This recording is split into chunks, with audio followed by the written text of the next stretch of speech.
ಸರಿಯಾಗಿ ಕೊಟ್ಮೇಲೆ ಮಾಡೋ ಬದಲು ಮತ್ತೆ ಮಾಡ್ಬೋದಾಯ್ತಲ್ಲ ಇದನ್ನ 10 ವರ್ಷ ಆದ್ಮೇಲೆ ಇದು ಮಾಡಬೇಕು ಅಂತ ಇವೆಲ್ಲನೂ ನೋಡುದು ಆಮೇಲೆ ಚರ್ಚೆ ಬಂದಾಗ ಇದು ಮೀನ್ ಮೇಲೆ ಅವ್ರು ಕರೆದ್ರು ಅವರು ಸಲಹೆ ಕೊಟ್ಟಿದ್ರು.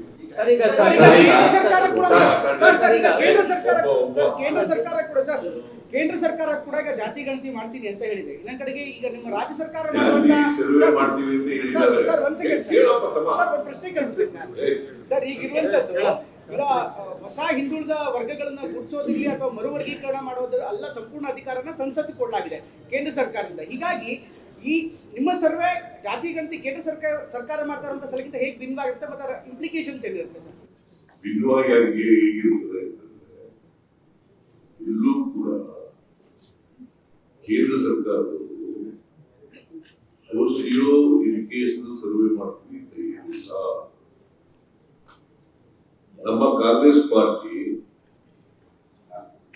ಸೋಸಿಯೋ ಎಕನಾಮಿಕ್ಸ್ ಸೋಸಿಯೋ ಎಜುಕೇಶನಲ್ ಸರ್ವೆ ಮಾಡ್ತಿಲ್ಲ ಅಂತ ಕೇಳಿದಾಗ ಕೊಡಲಿಲ್ಲ. ಅದಕ್ಕೋಸ್ಕರ ನಾವು ಮಾಡ್ತಾ ಇದ್ದೀವಿ. Because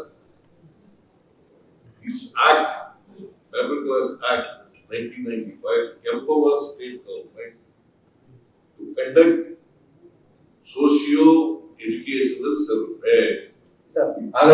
Take action to give social justice on the basis of the report.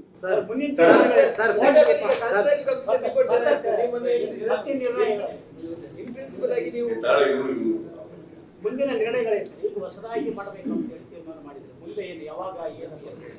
ಅದಕ್ಕೆ ನಾವು 90 ಮಾಡಬೇಕು ಅಂತ ಹೇಳ್ತಾ ಇದ್ದೀವಿ.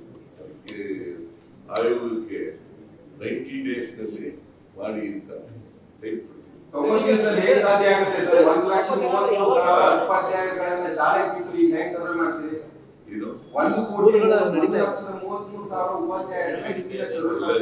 ನಡೀತದೆ. ಅದಕ್ಕೆ ಈಗ ತೆಲಂಗಾಣದವರು 70 ಮಾಡ್ತಾರೆ. ಪ್ಲಾನಿಂಗ್ ಕಮಿಷನ್ ಥ್ರೂ ಮಾಡಿ. ಯಾವುದು